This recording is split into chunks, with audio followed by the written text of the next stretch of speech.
Hi guys, welcome back to Piston Automotive News, Reviews and Tips. Today I have here with me the new W206 Mercedes-Benz C200. And in this video, I want to tell you that potentially this might just be a decent buy. If you're thinking about the C-Class and you can't decide between the C200 and the C300, well, in this video I want to tell you why the C200 is not all that bad and why that 50,000 ringgit that you're going to spend for the C300, the difference between the C200 and C300 is actually about 50,000 ringgit. Why you're better off perhaps saving that money, because it's really quite good. Let's take a walk around it and show you the interior, show you everything vlog style.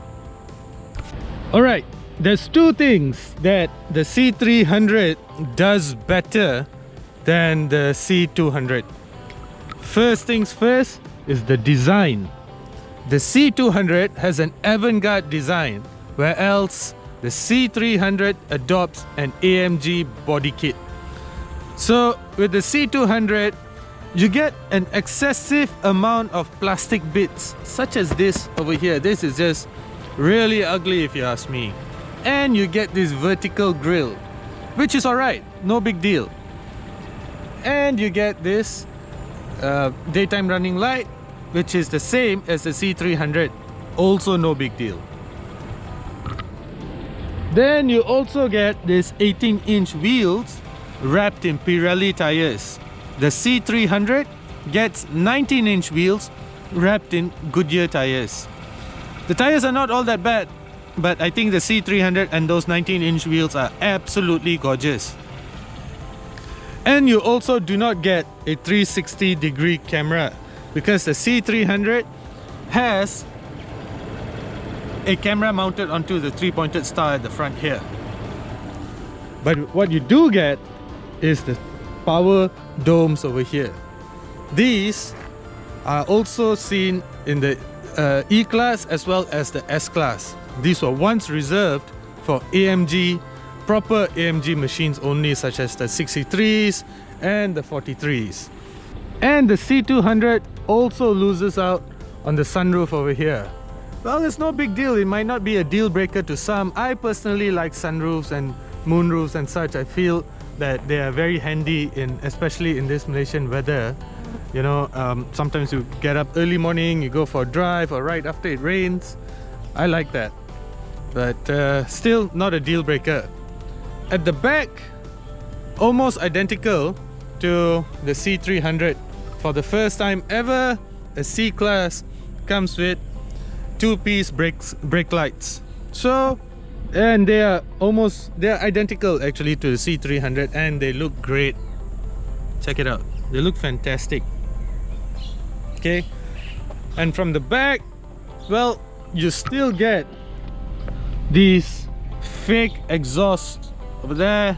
They are absolutely fake. Look, fake, but the real stuff is actually down there. That's the real exhaust pipe. So, and you also get a powered tailgate, which for a C200 is actually quite okay, quite decent. You also, of course, get a mega boot space. Power tailgate, awesome stuff. Who doesn't like power tailgates, right? From the outside, of course, the AMG line is much more sportier and much more better looking. Now let's check out the engine. Now this is where the difference between both the C300 and C200 truly lies. The engine. But before we get into that, there's two things that both cars share in common. First thing is the 9G transmission, which is a very smooth shifting transmission, quite fast also. And in between that, there's the second thing that is common between the C200 and C300, and that is the fact that there is an electric motor somewhere behind the engine and before the tunnel. There's an electric motor there that contributes 15 kilowatts and 200 Newton meters of torque. It's the same electric motor between both cars.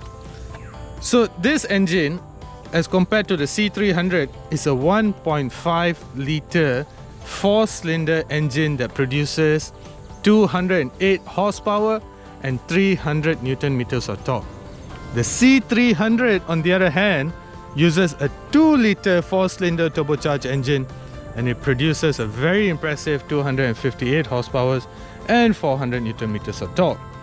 But I gotta tell you that 208 horsepower is actually quite decent, because let's face it, all of us will cruise on the highway, right? And still, with this engine, it will still comfortably let you cruise between 140 to 160 kilometers per hour. There's no evidence I did that, so I'm brave enough to say that. So yeah, that's what makes this engine good enough as compared to the C300. Of course, the more power the better. You should never complain about having too much power, and I'm not complaining about having too much power. I'm just telling you that 208 horsepower is good enough, especially from a 1.5 litre engine. Actually, this engine is better suited for fuel economy. I drove here all the way from Desaru in Johor. I'm in KL right now, drove around KL and such, and I still got over a half tank. So this is designed for fuel economy, and it's good enough of an engine, impressive enough of an engine, and it's mated to a 9-speed gearbox, which is silky smooth. So the powertrain is sorted. And the one thing that I really like about the latest generation W206 C-Class, and this is common between the C200 and the C300, is just how spacious the interior is. This is the biggest ever C-Class ever produced, and you can see it, you can feel it, because look at me, I'm comfortable. I got more than enough leg room, I got knee room, I got shoulder space, I got plenty of elbow space. It's a nice, comfortable interior. The back seats are great as well. You get these air conditioning vents, but sayang, you don't get USB slots. For the back seats, you don't even get a single USB slot. Let me reconfirm that. No, there's no USB slots behind here. So hopefully they fix that in the CKD variant. But what you do get, privacy screen, all this fun stuff. Now let's check out the dash. Let's just appreciate this for a second, because it's just a beautiful, beautiful piece. I love how it flows like that, and it's just entirely dominated by that mega 11.9 inch screen over there. That is about 12.2 inch screen over there, but that screen is common. You see that in the E-Class, you see that in the A-Class, you see that also of course in the S-Class, the GLBs, the GLAs, all of them have the same dash. But this though is new and it looks amazing. I'll get to that shortly, but I also want you to soak up how good those air conditioning vents look. They are obviously inspired by the aviation industry, and that same design is also here with the rear vents as well. There's no side vents, which is a pity, but these are the only vents that the rear passengers get. But I guess one vent is better than no vent. Now let's go get up close and personal with the front seat. The front seats are the same as the ones in the C300. They're comfortable, they're almost bucket-like, so they give you very good support on the sides. They're fantastic to look at. But I've also seen this interior in brown. I prefer the interior in brown. This black is just a little too boring. But the seats are perfect. The seat controls are the same as the C300 as well, and like I said in my review of the C300, I don't quite like it because these are touch enabled. They don't click forward and backward anymore, just like in the previous models. This is a little, I don't know, confusing to use. You still do get memory seats, but you lose out on heated seats, which are no big deal again, because who uses heated seats in Malaysia anyway? Let's get inside. heated seats are not good for us boys anyway. Alright, I want to bring your attention to the Apple CarPlay. Notice how Apple CarPlay is displayed? It looks like a mega iPad, doesn't it?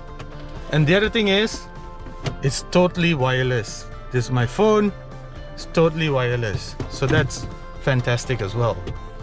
Now up here, this is another digital screen I was telling you about, but you can customize this. Check this out. So I control this with this touchpad here. So I can change it to sports. Then I can change it to something called understated. So this is a more simplistic design that only gives you the bare essentials. This is one big clock over here, right?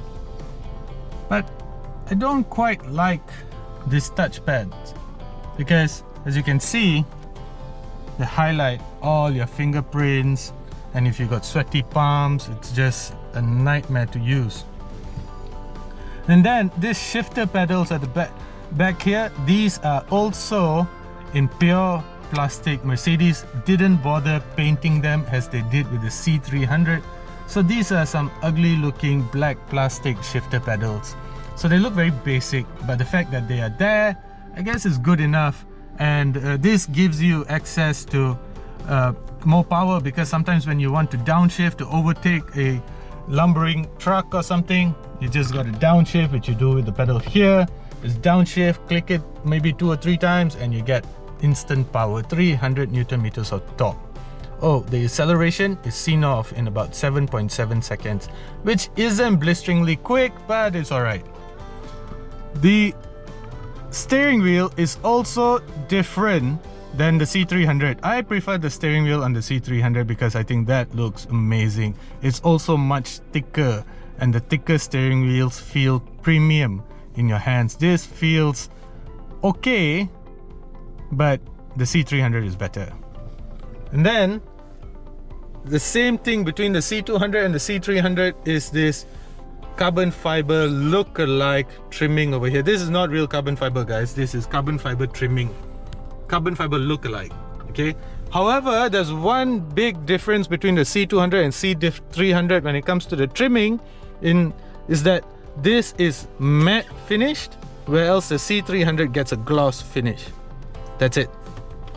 And you get more storage space here. There's a wireless charge pad there. There's a Type-C USB slot over there. Don't know if you can see that. There's mega storage space over here. Cup holders. You press this for cup holders, and you get more storage space over here, as well as 2 more USB slots over there. All in all, the interior is a nice place to be in. It's very spacious. Super spacious actually. I love the shoulder support that you get in here as well. And this screen though, like I said, it dominates the interior. So this is where you get everything. You get access to everything that you want to do with the car. Your air conditioning controls are here. This is how you adjust the blowers. This is how you adjust the temperature. And then you go to your comfort settings. These are seat kinetics. So what this does is, this is pretty cool. What this does is, it just minutely adjusts the seats ever so slightly, so that you are never in the same position for too long. Right? It doesn't move the seat backwards and forwards so that, you know, your feet are not suddenly disconnected from the pedals that matter. So in this one, it just always ensures that you're comfortable. So that's great. And then you get stuff like let's go here, settings. This is every single setting in the car. Everything to do with the car is available here.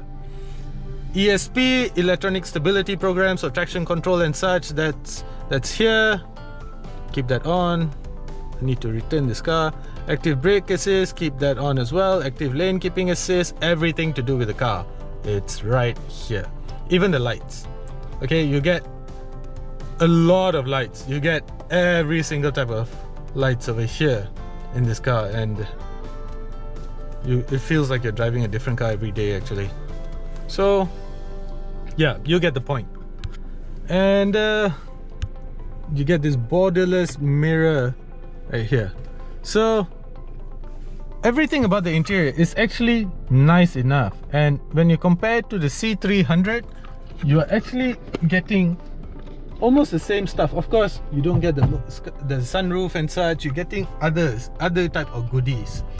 Driving this car though, of course, the C300, there's no doubt you get more power, you get more urgentness, it's more punchy. You know, it's just a nicer car, and it makes some funky noises as well, the C300.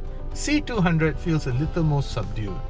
But what I'm trying to say here is that this is a good enough car.